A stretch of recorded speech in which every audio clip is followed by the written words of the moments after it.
So, hi everybody, and a very warm welcome to episode 134 today of Level Up 60 Minutes of live Q&A, where your questions really do drive the show. We've got the three social musketeers are online today, Ella, Shanice and Adriana. They're all in the chat for you. Because it's a bumper episode, whenever we talk about business analysis, we always get a really big audience. So really great to have you, of course, all online. Do introduce yourselves and also let them know the city from where you're joining on from around the world. That would be really great. Put your questions into the chat and we'll put them to the panel. And of course, if your question is selected, then your name's going to appear in the credits at the end of the show. So do get them in early and stay with us to see all of that happening. Now, today we're going to be talking, as I mentioned, about how to become a business analyst, which is a highly rewarding role, often at the very heart of business transformation in organizations. So do they really earn more money and have more fun? Well, we're going to find out the answer to that and many other questions through our expert panel. So let's jump straight in if we can and meet them all. Luca Gambetti is the founder of Equality Italia. He's an experienced coach and mentor. He builds deep relationships with his clients and teaches a range of leading practice, including, of course, things like business relationship management and so on. Welcome back to Level Up, Luca. Really good to see you. Thank you, Nick. Thank you, APMG, for this show. I have to say that in my past work as a business analyst was a fantastic moment when I started to work as a business analyst, because it was the moment in which I learned that solutions are not only products, IT products. And let's see what happens now. Absolutely. You're quite right. There's so often the case where original thinking meets business problem, meets technology and so on. And it's that unique blend that really does bring a solution to life. Mike Goodland is also used to that. He's the owner and founder of Metadata Training, where he leads a diverse group of talented business analysts and agile experts who deliver education worldwide. Through their work in the Modern Apprenticeship Programme in the UK, Metadata have helped thousands of people develop their careers in business analysis. Welcome back to Level Up, Mike. Lovely to see you. Okay, thanks, Nick. I'm very happy to be here. Just to say, I think BA is a great career. Business analysts kind of change the world, often in little ways, but we're trying to make the world a better place for everybody, businesses, organizations, end users, and so on. And I just think it's a great opportunity for everybody because you're always learning new stuff in BA. And looking forward to chatting more with my esteemed colleagues later about this.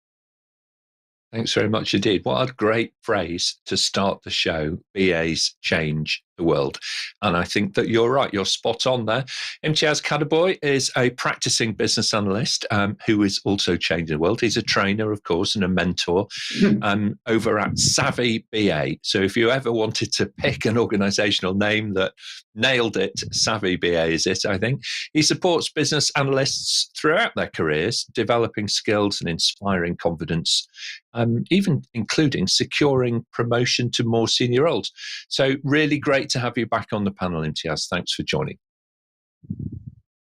Thank you.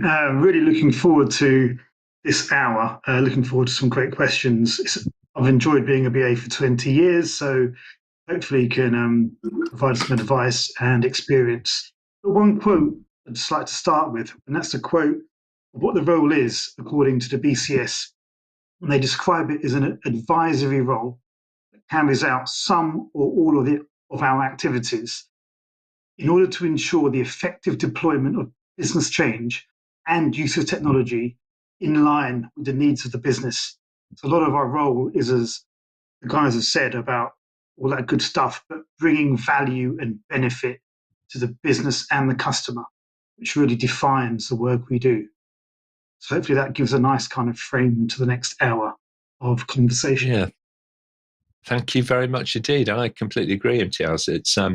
It's really good to have that almost the trilogy in mind, really, isn't it? Of, as you say, the business, the customer, and the technology all kind of coming together in the role. Andrew Porter is next. He's a senior learning consultant delivering business analysis courses for QA here in the UK, in person and, of course, online from his garden office, which is affectionately, I think, during the pandemic at least, became known as the shed of analysis, which is great. It's like kind of the sort of the cave of curiosity, and we now have the shed of analysis to kind of add to that as well, which is brilliant. Also deeply invested in helping early career individuals build on their capability. Andrew strives to ensure every person reaches their full potential. Welcome back to Level Up, Andrew. Well, good afternoon to you, and welcome everybody, and I'm looking forward to this as well. Imtiaz just gave us that line from the BCS, and I was doing a BCS course this week, and I added to that and said, basically, the first law of business analysis is we do not make decisions, we help people to make decisions, and which follows on from that line, and that's what I tried to do. So, I was in Glasgow this week, flipping about the country. We, over COVID, not been doing so much of that. Fortunately, it's been staring at a camera for many hours, but getting to see people again, which is great. And it's nice to see everybody on this call today. So welcome, everybody. Yeah. Excellent. Thank you so much indeed, Andrew. I couldn't agree more with that. We need more facilitators in business, don't we? So many meetings that you're in where you kind of think, if only we had a great facilitator in here, if we had a great business analyst in here, things would move forwards. Patrick von Schlag joins us to complete our panel. He is, of course, the president over at the Deep Creek Centre, and he focuses on helping his clients adopt leading practice across the agile world and into service management and beyond. A regular contributor to Level Up, of course, he's worked with more than 400 organisations to help them achieve more with better business analysis at the heart of things. Welcome back to Level Up, Patrick. Good morning, good afternoon, good evening to everybody who's here. It's just great to be part of these panels. And one thing I would just suggest to everybody who's watching is there's literally never been a better time to be a business analyst than right now. Organizations are embracing digital transformation. What this ultimately requires is good collaboration, good communications, and a real understanding of organizational need, organizational change, and the ability to adapt those things. So business analysts are at the center of all of that, and your ability to help frame those options will help your organizations achieve the benefits and the goals that digital transformation promises. So looking forward to this conversation with everybody. Excellent. Thank you very much indeed. Now, completing our on-camera team for today is, of course, our question master. Today, we're joined by Charlotte Miller. She is in the Thames Valley here in the UK. So lovely to see you again, Charlotte. How has your week been? Thanks, Nick. It's great to be here. My week is quite exciting, actually, because it's the start of the Formula One season and they're all doing their own analysis because it's testing weekend. So they're all doing their own analysis in their own way, but not in the terms that we're talking about today. Okay, all right. Well, you never know, actually. We've got a large number of people watching us online today and already joining in with the chat from many, many countries. So we're going to return to our social feed in a few moments. You never know. We might have somebody from the world of motorsports online who can chip in. All right, excellent. So look, I can see that we've got lots of questions already submitted. So let's jump straight in and start with our first question if we can. Thanks, Nick. It's one of our first questions from Charles Anderson. They ask, how does someone begin a career as a business analyst? How do people get into this space? Okay, excellent. Well, Patrick, why don't you start us off with this? So in a lot of the customer organizations I work with, the business analysts often start in the business themselves. They're subject matter experts, or they're people with a deep understanding of how the customer value proposition is supposed to work. And they get frustrated as organizations that their IT organizations can't and don't understand their needs really look like. And so they end up bringing one of the business stakeholders in to play this role. In other places, you begin as a solution provider, as a developer, as a project manager. And because you're not getting the solutions that you want or the information that you need to solve the customer's problems, you want to develop your capabilities to better understand how to get requirements, how to write them, how to validate them, so that you can help build better solutions. Thank you very much indeed, Patrick. Luca, your thoughts, please, and then we'll hear from Mike. Yes, you have two main routes to become a business analyst. You can come from the IT sector and then move to business analysis, or vice versa. You can come from the business sector and then move to business analysis. My experience was the first one. I was an IT guy.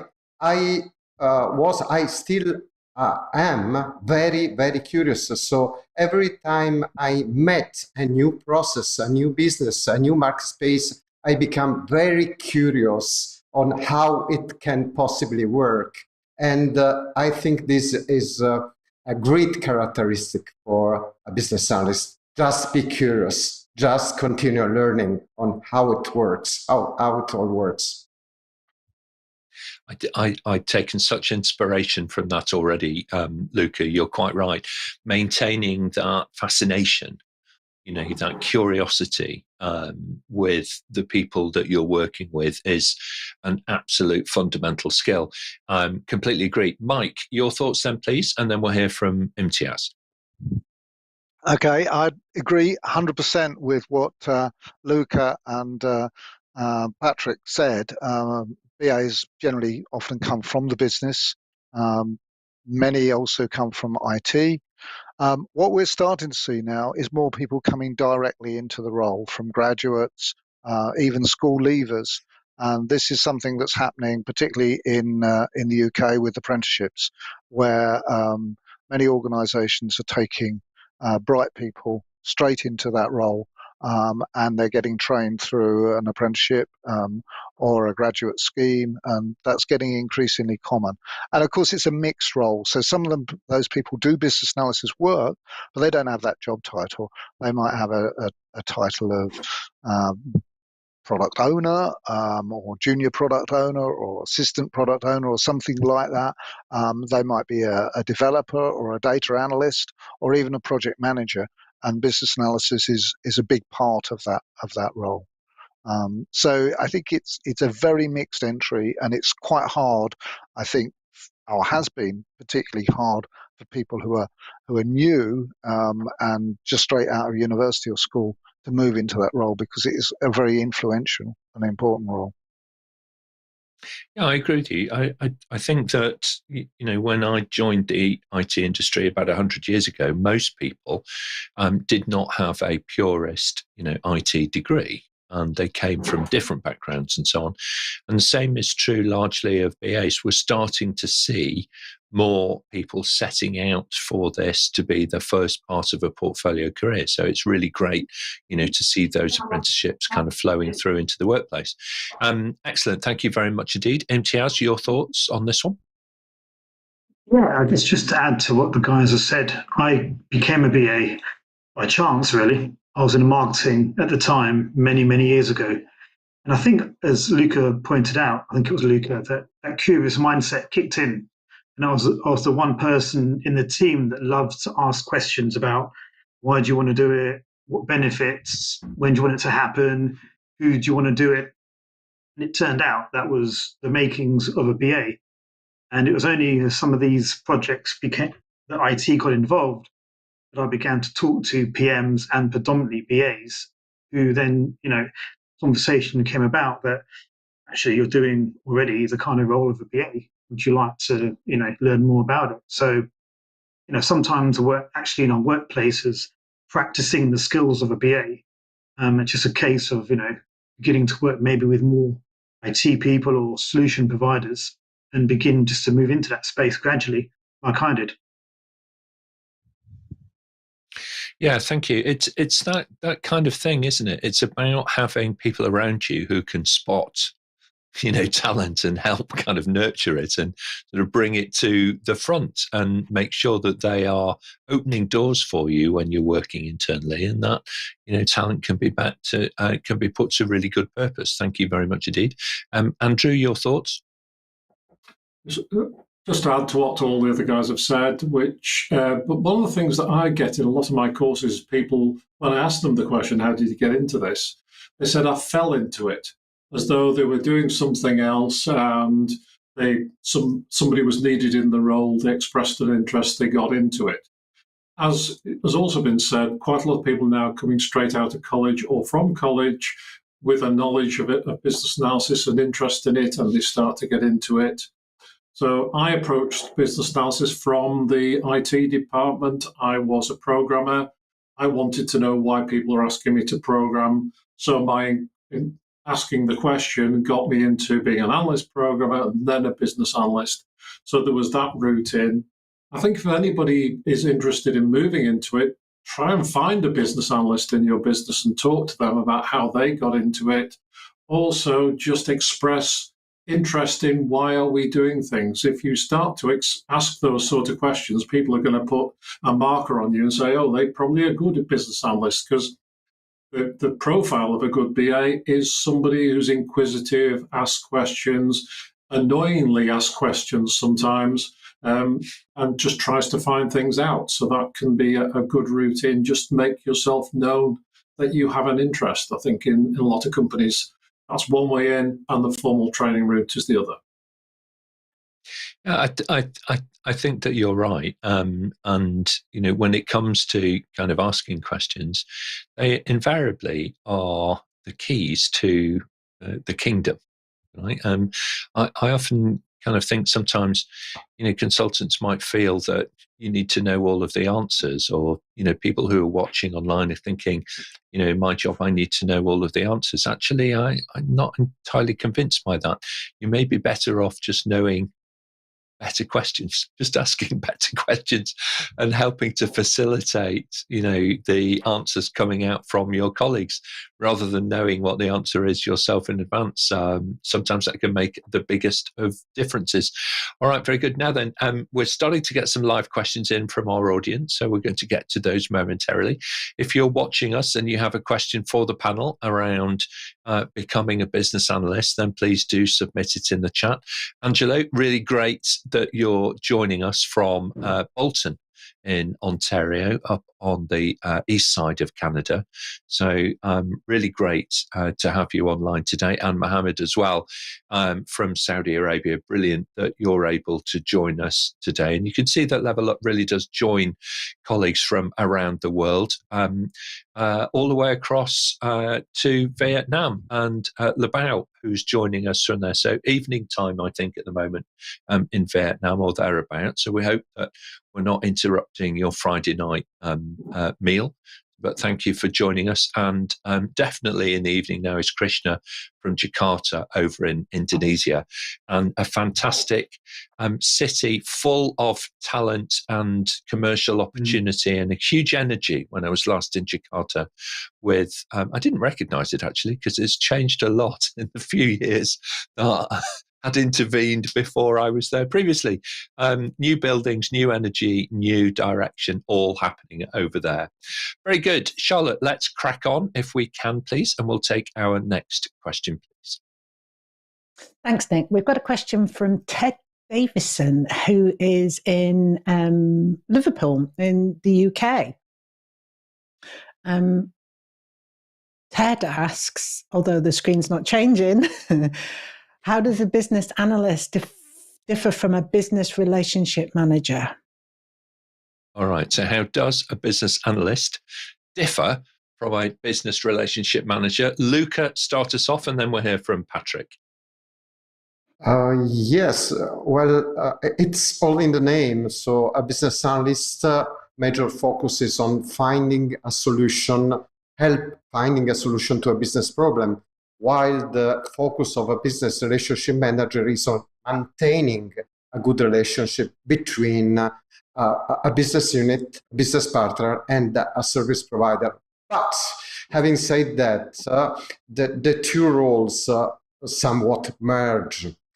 I mean, if I become famous for finding good solutions for my business partner, obviously I will grow up, my relationship will consolidate, and I will become known as a business relationship manager. So in reality, apart from the roles, for the name of the roles, we see a progression from a business analyst role to a more senior business relationship manager role. So you have business relationship management teams made from business relationship managers and more junior business analysts working together.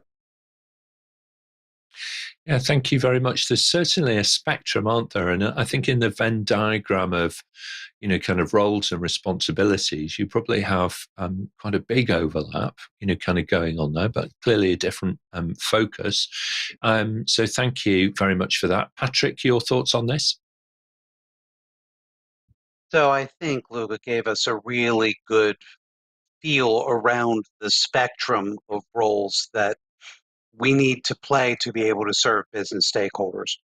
Business analysts tend to work more tactically, right? Understanding the specific nature of a particular business problem, what a particular solution to that problem might look like, and how to help us build, buy, integrate solutions that will actually solve the problem in hand.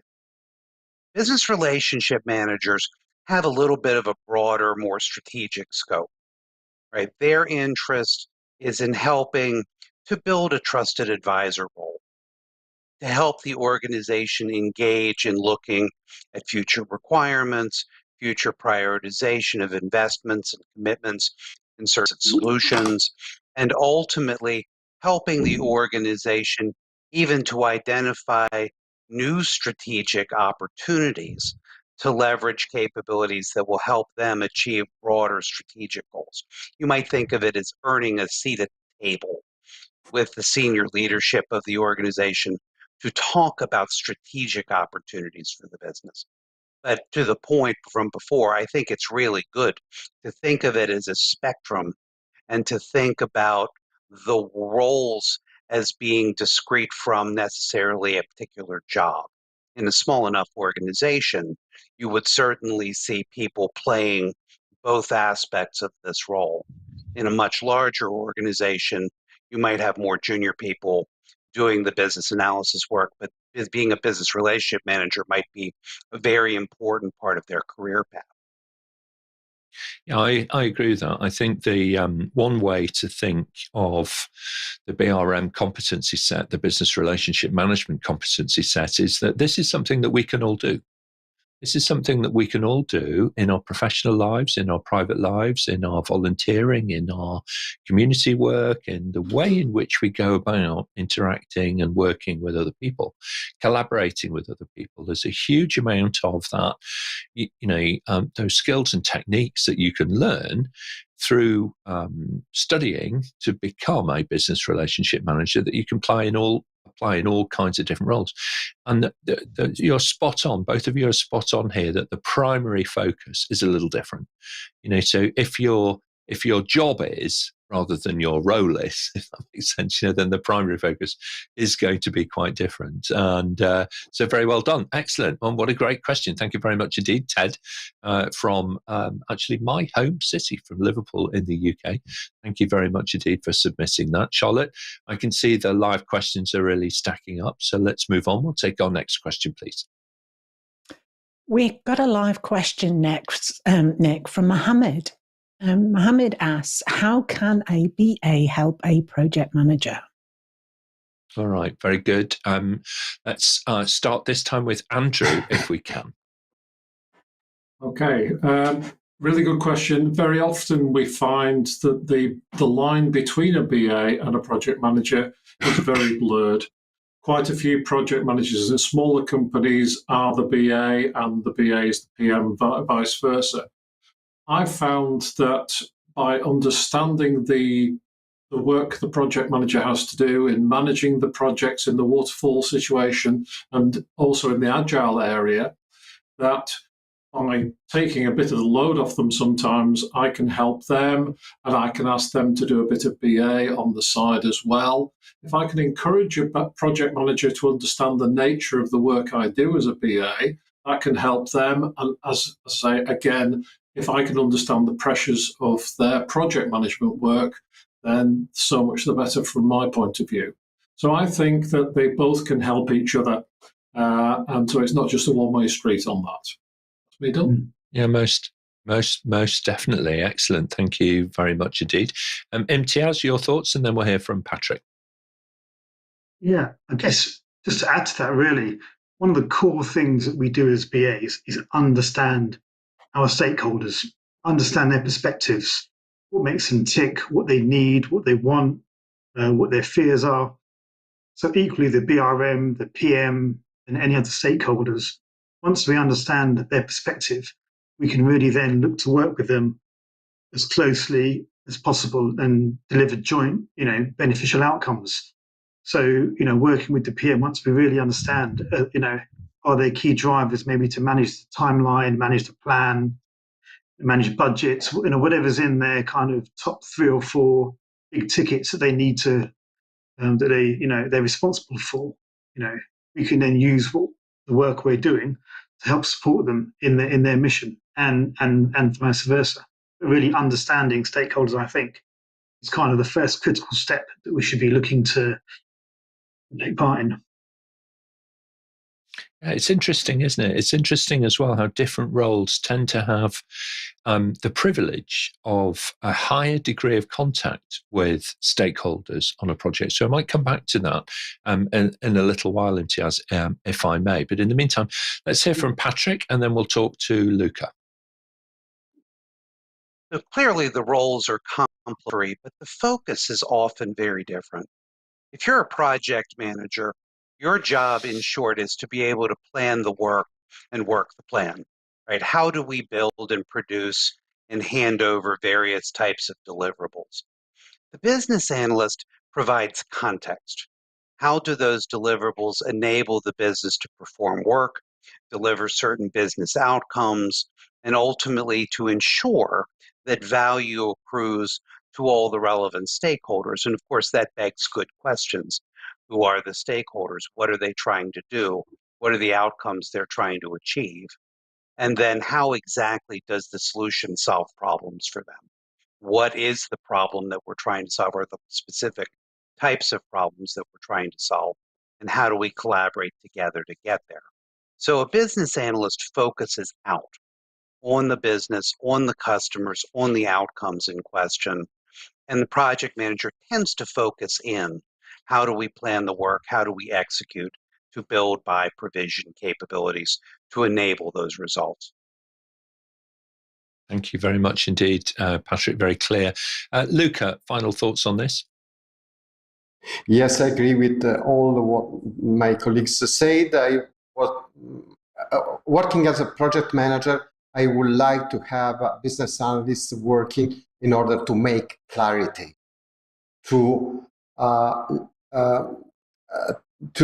understand what the stakeholders are saying and putting all the needs of the stakeholder in a clear picture, just to start working in a practical way, making clarity. It's such an important skill to be able to bring clarity and to dispel ambiguity. Right, and I think those two things are not necessarily mutually exclusive. Sometimes the one can lurk around a little longer than perhaps the other one is when it's resolved. Just Imtiaz, you mentioned about this, needing rather almost to kind of seek out stakeholders, almost to really properly understand them. Is that something that automatically is granted you? Do you get a badge of, alongside the badge of curiosity, do you get the kind of the key card to the C-suite to be able to engage with stakeholders, or is it something that you just need to almost develop within yourself this confidence to go and do that? There's a quick quote from Jack Dorsey, the man who found Twitter. If you want to build a product that's relevant to people, you need to put yourself in their shoes. Yeah. And we work as BAs with directors who are making these big decisions. And at the same time, on the same day, we're having meetings with people that are directly impacted positively and often negatively as a result of those decisions that have been made 2 hours previous. So for us, or as BAs, spending time having empathy and compassion in our conversations, building trust and good rapport with people, and that then allows us to have conversations with often people that aren't necessarily that happy about projects that are coming their way. Buys us that kind of remit to then talk to them and have real detailed conversations. So that stakeholder piece is, personally, from a personal BA perspective, all part of the job. And without it, it's almost a cornerstone, the foundations of how we then do our work on projects. Thank you very much indeed. Patrick, is it something that you're born with? Do you have to develop it? You have to be willing to ask questions. And I'd often teach people that you have to learn to be quiet and to let them talk and to let them share their thoughts, let them share their concerns, let them share opportunities that you can then utilize to drive conversations, to ask who, what, where, when, why, how, to be able to get a better sense of context, not just what they do, but why they do it. How does this create real results for them? So different stakeholders are just different. They have different needs. They perform different kinds of work. They are trying to generate different value propositions. So half the battle of being a really good BA is asking good questions and letting your people take you where you need to go. So that curiosity that several panelists have spoken to is so critical to this. Be interested, ask people to tell us about their needs, tell us about their work, tell us about their pain points so that we can do something useful to help with them. Yeah, absolutely agree with that. Do you, Andrew, I want your thoughts on this as well. And also, do you feel that sometimes it's good to have a more informal setting with a stakeholder conversation, over lunch in the canteen versus, in a meeting room, this kind of thing? Does that help at all? It does, because you can get people to relax and perhaps have a conversation. We sometimes need to interview people in a formal sense, and you're putting people under pressure asking questions. But to just let a conversation run as we would do. I mean, one of my things in my courses is, what's the difference between an interview and a chat? And a chat will go where it will like to go. And sometimes thoughts and emotions can come through from the stakeholders, which is great. One of my main comments about stakeholders is, I want different. I want different views. I want different insights. I want people to see things from different ways. As a basic example, I am relatively tall. I'm just under 2 meters, 6'5". My wife is 30 centimeters or a foot shorter than I am. She sees things I don't. I see things she doesn't. That's just one simple example. We're both walking past the same thing. I get a viewpoint of it, she has a different viewpoint of it, and we get that in business. People see things in different ways. So what I want lots of stakeholders with lots of different views. Okay, that's me done. Okay. Okay, excellent. Thank you so much indeed. And Mike, I guess that stakeholders might not all be accessible to everybody. No, I think this is a really important point, because we're getting more customer focused in the way that we work, and our customers are not always accessible to us. So we have to think about ways in which we can understand them as stakeholders. And I think sometimes we talk a lot about internal stakeholders, but our external stakeholders are often the most important ones of all. So we need to think about skills that we can teach, like personas, surveys, data analytics, and all of those kinds of things, to get a better understanding of our external stakeholders and meet their needs and ensure that whatever we're doing brings value to the organization. And just go back into the earlier point about the PM and the BA role, I think really the BA is the guardian and the custodian of the value of the project work, whereas the PM's role is more associated with ensuring the project is complete to time, to budget, etc. And the BA really has to make sure that the value is delivered, and understanding the stakeholder is paramount in that. Thank you very much indeed. So we're going to move on now, panel, and pick up the pace because we've got a lot of live questions coming in and we want to try and address those. Charlotte, let's move on, please, and we'll take our next question. Thanks, Nick. We've got a live question from Angelo. They're asking, how can a business analyst help create a Kaizen culture, sorry? All right. Okay. So, Patrick, start us off with thinking about how BAs facilitate the creation of Kaizen cultures in organizations.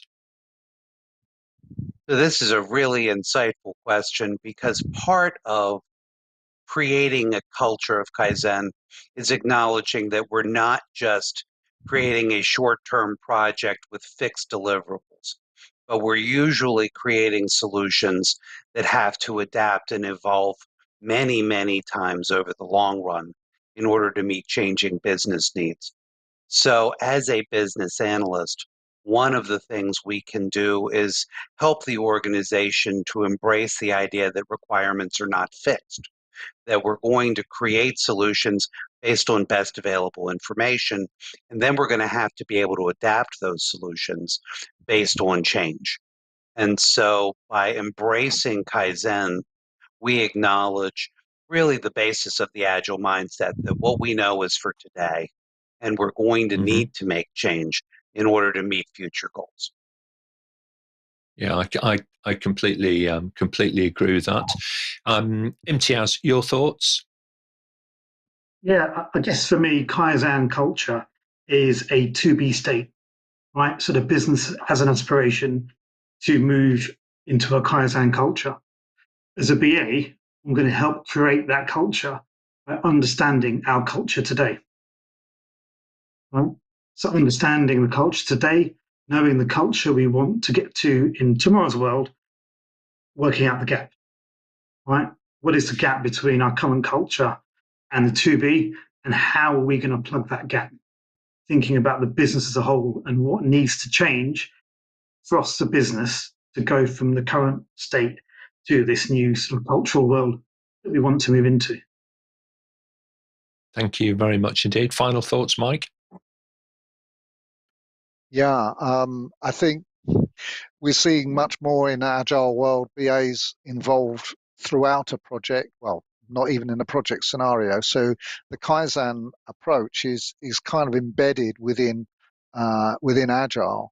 And so I think it's quite important that BAs are there throughout any kind of implementation, throughout continuous delivery, and through all of those things. And in a sense, Kaizen culture is what is trying to be embedded within an agile organization. And I think the BA has to contribute to that and has to see that their role goes beyond the delivery of what is often seen as a project. It's a difference between a product and a project culture. And I think organizations are moving, many organizations, to more of a product culture than a project culture.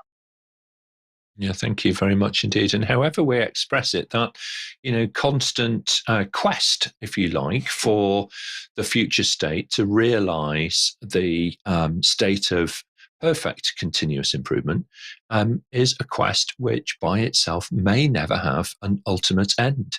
But it's actually the very fact that you are moving forwards all of the time that gives you that forward momentum, that gives you that ability to create energy in an organization and bring people together and build that momentum, for continuous improvement and continuous change. Excellent answers. Thank you so much. And really brilliant question, Angelo. Thank you for submitting it from LinkedIn during the live event. We really appreciate it. Charlotte, let's move on. We'll take our next question, please. Thank you, Nick. We've got a live question from Victoria. They ask, is there any specific qualification required to become a business analyst? Okay, excellent. Well, we've got a range of options for you. Andrew, why don't you start us off, and then we'll hear from Mike. That's it. Thank you. That's a really good question. And the simple answer is there isn't a specific requirement for any qualifications to be a BA. You can be a BA with unqualified. I don't see that's a problem. You will be a better BA if you do some form of training and obtain qualifications. I think when I say to the people who come on my courses, I'd rather you learn something. It's great if you can get the qualification to prove your understanding and so you can show your employer, but I really want you to learn the techniques and learn how you can do things. As far as this call is concerned, we are under the auspices of the APMG. They have an Agile for BAs qualification, which is a really, really good one. And also the other courses I do are under the BCS banner. There's requirements engineering, modeling, strategy for BAs, etc. Lots of Agile BA courses. It's just a matter of finding out where you want to start. Requirements, I've always thought, is a really good one for most BAs to start with, to understand how to interpret what people want and be able to assist them to get what they want. As a BA, I'd see that is very important. Okay. Thank you very much indeed. And Mike, your thoughts, please. Then we'll hear from Imtiaz. Yeah, totally agree with what Andrew said. I suppose just running through the qualifications that are offered for BAs. In the UK, the most popular ones are the BCS qualifications, leading to the BCS Diploma in Business Analysis. I think internationally, the most popular qualifications are best known are the IIRBA BABOK qualifications, leading to ultimately the CBAP Certificate of Business Analysis professionally, if I've got it correct. In Germany and Europe, the requirements qualifications, CPRE, Certificate of Proficiency in Requirements Engineering, and really throughout the world, the one that's also been mentioned, the Agile BA qualification from the APMG. They're all really good qualifications, and there are different flavors depending on where you are as to what people recognize most. And the training behind all of those is great. Okay, thank you very much indeed. Final thoughts, Imtiaz? Yeah, I guess just to add to that, and all of those courses are definitely recommended.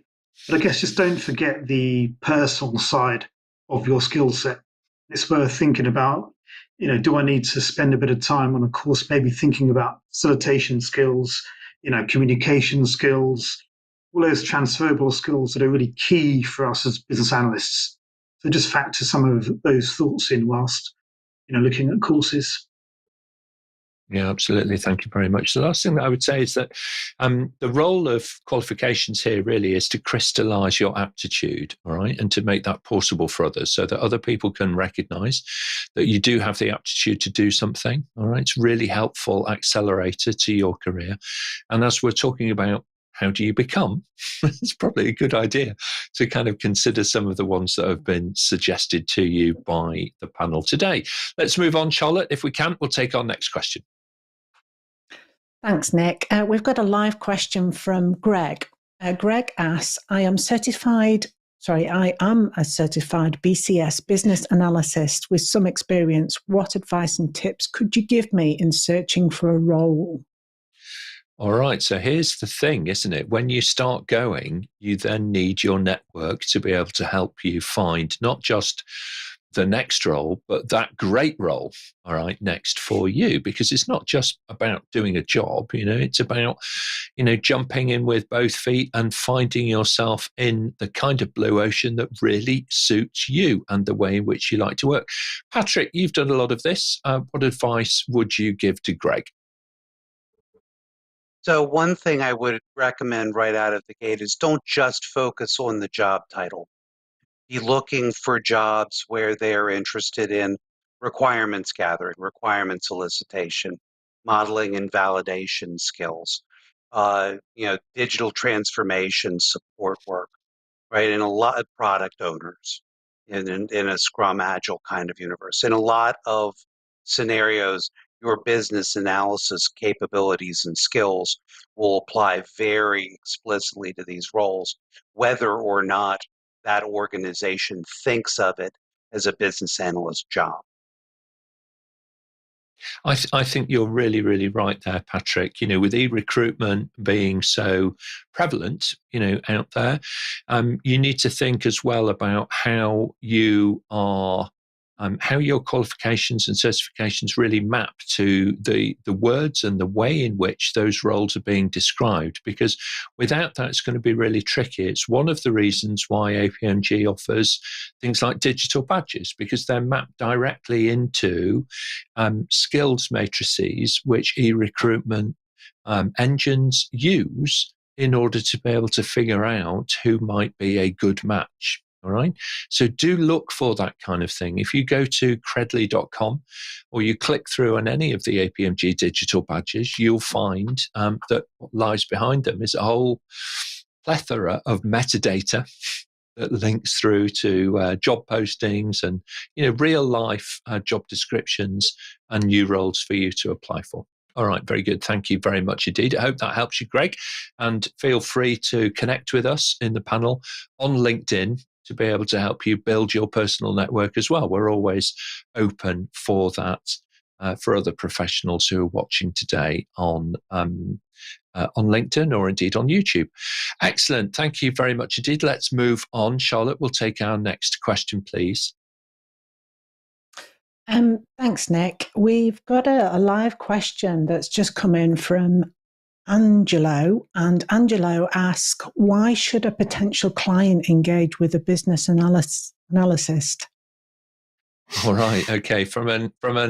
I'm sure that this is a self-fulfilling question, really. It's a bit rhetorical. I'm going to come to Andrew, if I may. All right. Because what is the why for this, Andrew? Now, to be fair, we are a little biased here on this panel, Angelo, right? Because we're huge fans of the added value that BAs bring. But Andrew, start us off. Simply, a client would sometimes struggle to explain their needs to particularly an IT department, and an IT department may well struggle to understand what a client wants. The real base purpose of a BA is to sit between somebody who wants something to happen and the people who can make it happen. And very often they need help to explain one way and the other. So my simple answer to your question is your BA will help you to get what you want. That's me. Yeah, absolutely right. It's the catalyst, really, for getting that magic to take place in the first place. Patrick, final thoughts on this, then we'll move on. One of the reasons that BAs are so critical and why the client would want to engage the BA is because they often presume that the IT people understand how and what they do much better than they actually do. And so what happens when we don't have the ability to capture and prioritize and document these things is that people guess. And when they try to guess at what they think the solution is supposed to be, almost without exception, we end up guessing wrong, not because we don't mean well, but because we don't know what we don't know. So BAs help drive discovery and understanding both on the part of the solutions team, but also, quite frankly, on the part of the customer. Helps them understand better what their goals and needs are and helps them clarify in their own minds what a good solution would look like.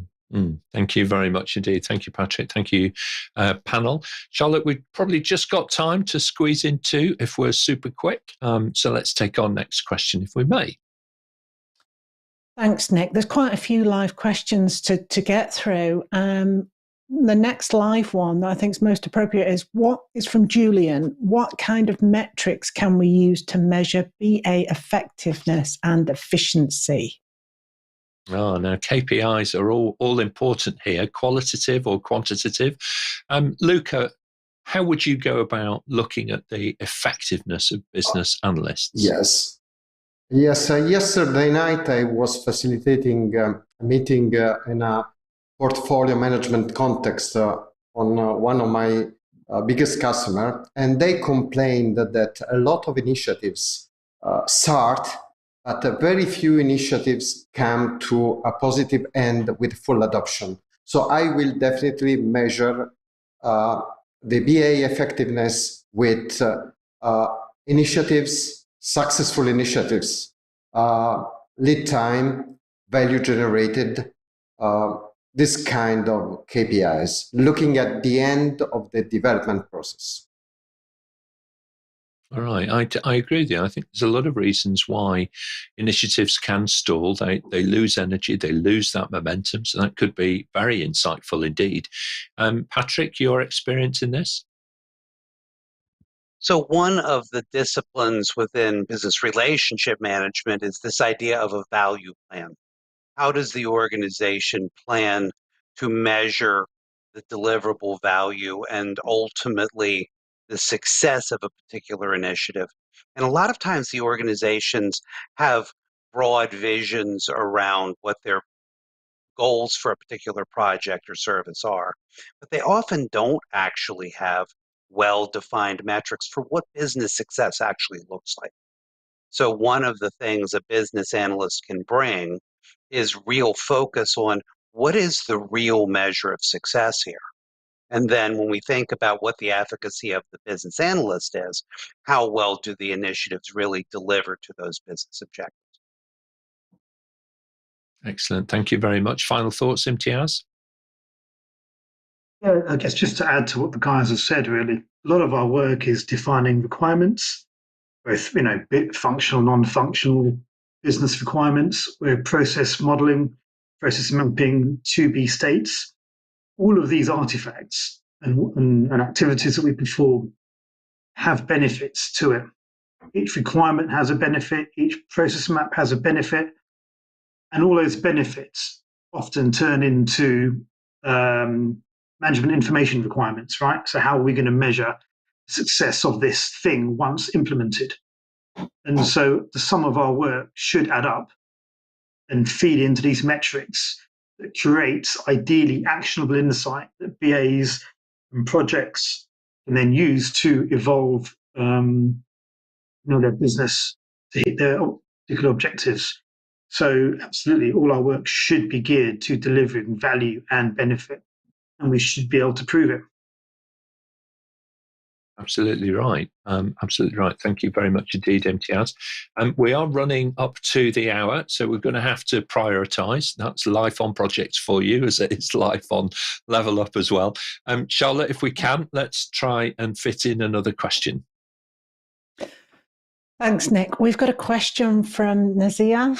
Every BA job advert is asking for 2 to 3 years experience. Do you think I have a chance of being hired as a fresh graduate straight out of studies? Well, isn't it always the case? The hiring manager talks to HR talks to the folks posting the job adverts on the job websites and says, oh, yeah, we definitely need 2 to 3 years of experience. And then you actually hire somebody and you find out that the experience that they had was not quite what you were looking for. Imtiaz, what's your experience? What would you suggest to Nazia to be able to give them some confidence? Yeah, I think that there's obviously some things around the apprenticeship programs and qualifications you can do. But don't forget that there'll be things you'll have done in your life that are very relevant to being a BA. Whether you've been at college or at university, you'll have worked on dissertations maybe, or projects with 3 or 4 other students where you've had to lead, where you've had to be part of a team, where you've had to manage time, focus on the end goal. If you've done sports, you may have captained a side or been part of a bigger team, to coerce, maybe engage, and use various skills, all very relevant to being a BA. So you can highlight other experiences, showcase, how they apply to the role you're going for. So certainly don't let the fact you may have not been a BA deter you. You've probably still got to, even with parents, right? Negotiating with parents as to why you want to go out till 4 a.m. as a 15-year-old, right? There's still skills that are very useful when in a workshop and you've got 4 stakeholders wanting different things. So yeah, don't let it deter you, and use your history and showcase it through your applications. Thank you very much indeed. Patrick, super quick, please.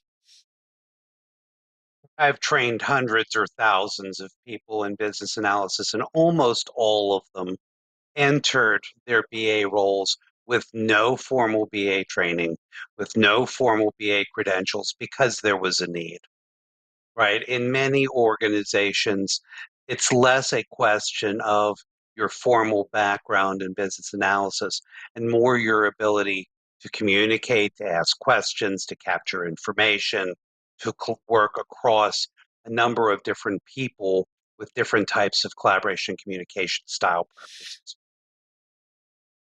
Yeah, I very much agree with that. It's about as well leverage the power of the network. We've had an amazing group of people who have been online today, and before I come to the panel for their, kind of closing remarks, I just want to spend a moment actually just looking at the contribution that we've had from our audience today. You are the producers of these events. All right. Your questions are the ones that are put to the panel. The panel, we don't have a script for this. Okay. We just have your questions, and your questions really do drive the whole show. And there are some amazingly talented people who have joined us today for this last hour, who I will absolutely welcome a request from to be able to join my professional network on LinkedIn.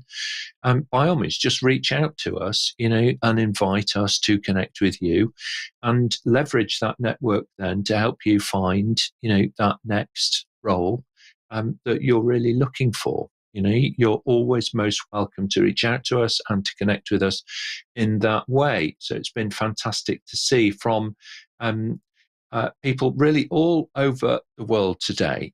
We've hit pretty much every continent, I think, other than Antarctica. We haven't got Antarctica represented, unless you know otherwise. And you are part of the research team who are currently camped at the end of the Antarctic summertime, and are looking to think about, maybe moving locations ahead of the winter. I think I would be. All right, very good. Thank you very much indeed. So we're going to come to our panel for your closing remarks for today. Imtiaz, your closing remarks, please, and then we'll go to Patrick. So moving into a world where solutions are becoming the favored conversation, right? Artificial intelligence, robotics, whatever it might be. But fundamentally, it needs somebody like a BA to work out the business problem, the need, the opportunity, right? And all these solutions need to address those key criteria and deliver real benefit and real value, right? And the BA is the perfect role, perfectly positioned to, do that and leverage technologies, because technology on its own won't deliver you the benefits that you're after. So it's a great profession, really good time to become a BA and progress your career. So yeah, good luck, and please do connect. Okay, excellent. Thank you very much indeed. Patrick, and then Luca. So just as a reminder, being a business analyst is so disproportionately important now, because we have all the content in the world. All you have to do is search Google to see all the different information that we have available. But what we often lack is context. How do we use it? Where do we use it? When do we use it to create real results for real people? Business analysts focus on results. How do you help your customers achieve them? And how do we help solutions providers enable?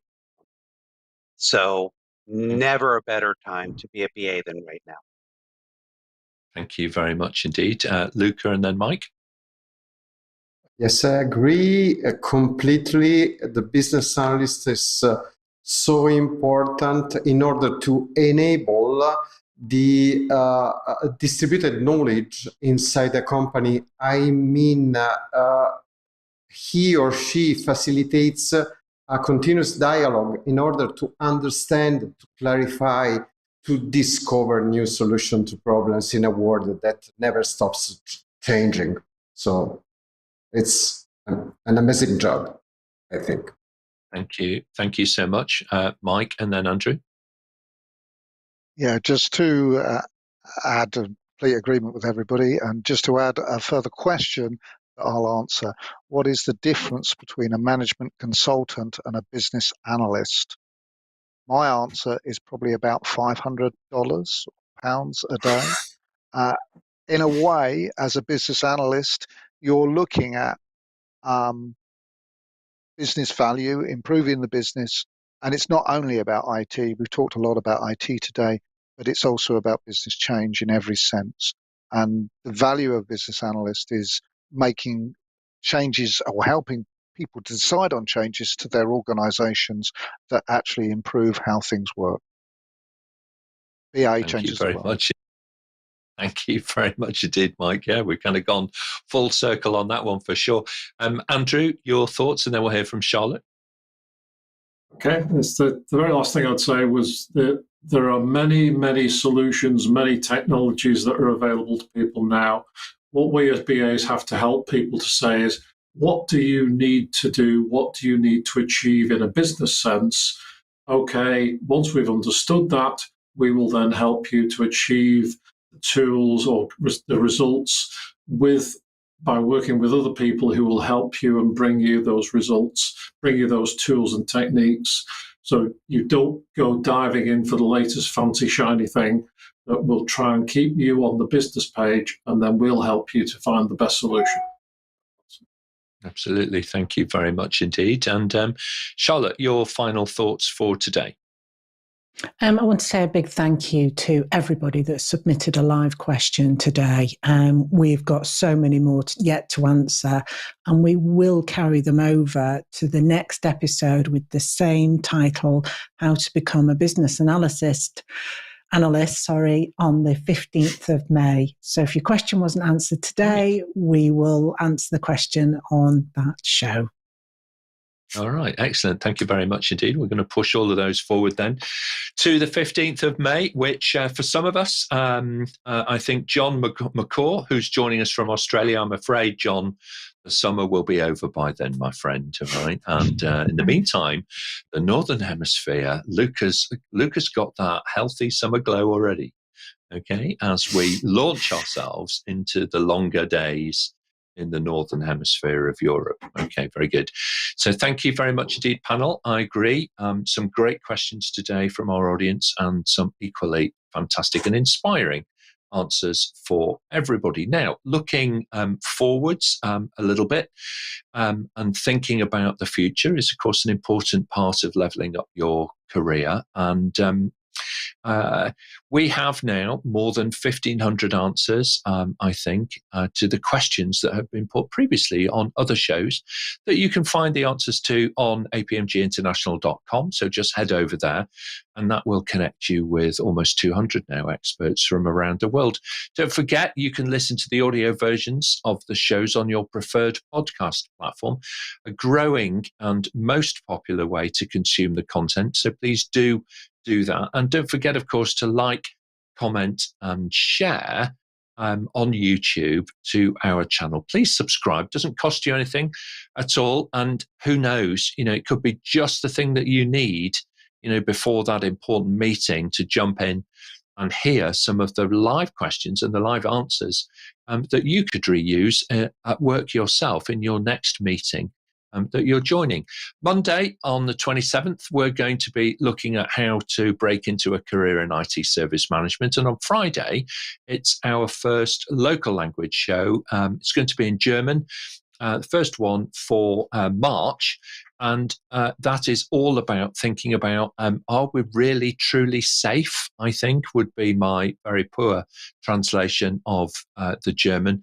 But it's all to do with cyber resilience and cyber security and so on, before we look at a career in project management on Monday the 6th. So subscribe to the show, and we will, of course, send you a personal summary of what's coming up and how you too can join us here on the panel and level up your career with APMG. So thanks very much, everybody. We'll see you next time. Thank you.